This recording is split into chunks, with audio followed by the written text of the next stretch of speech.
pra morte, da varanda me joguei.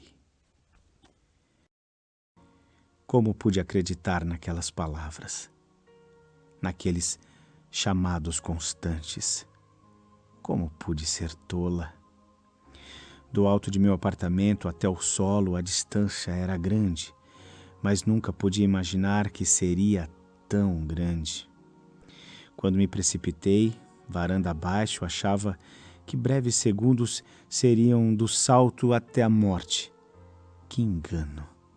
O chão demorou uma eternidade, e após o estalido de meu corpo no duro chão, as vozes ficaram mais intensas.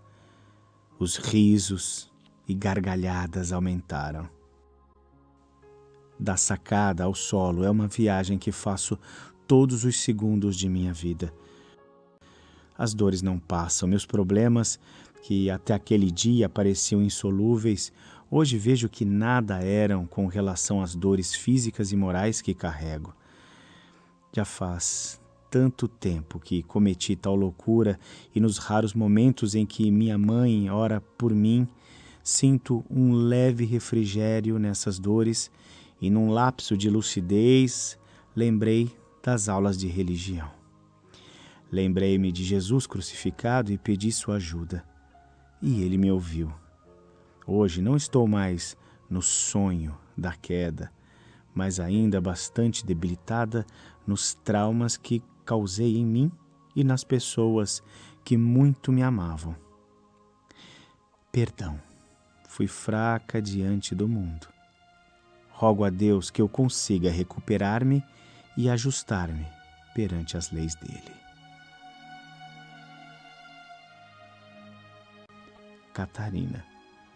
Publicação em 2020. Médium Luciano.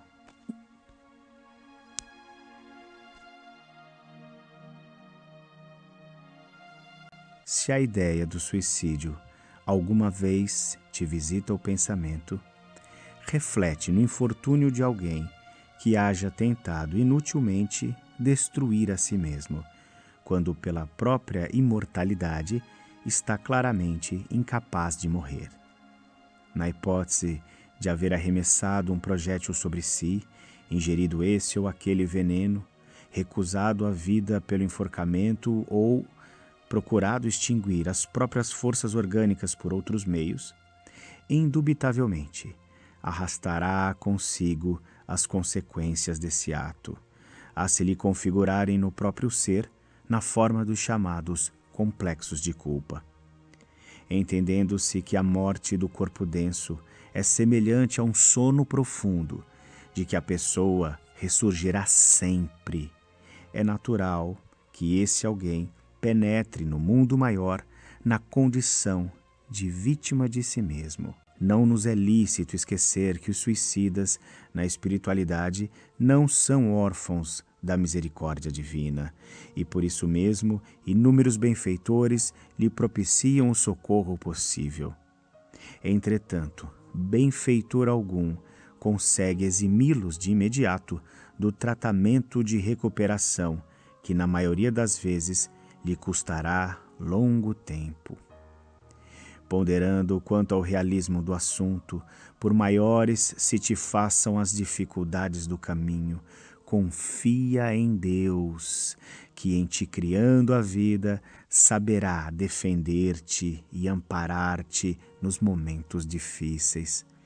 Observa que não existem provações sem causa, e em razão disso, seja onde for, estejamos preparados para facear os resultados de nossas próprias ações do presente ou do passado, em nos referindo a existências anteriores. Cientes de que não existem problemas sem solução, por mais pesada a carga de sofrimento em que te vejas, segue à frente, trabalhando e servindo, lançando um olhar para a retaguarda, de modo a verificar quantas criaturas existem, carregando fardos de tribulações muito maiores e mais constrangedores do que os nossos. O melhor meio de premunirmos na terra contra o suicídio será sempre o de nos conservarmos no trabalho que a vida nos confia, porque o trabalho, invariavelmente, dissolve quaisquer sombras que nos envolvam a mente. E, por fim, consideremos, nas piores situações em que nos sintamos, que Deus, cujo infinito amor nos sustentou até ontem, embora os nossos erros em nos assinalando os propósitos de regeneração e melhoria, nos sustentará também hoje. Do livro Amigo. Psicografia Francisco Cândido Xavier, pelo Espírito de Emmanuel.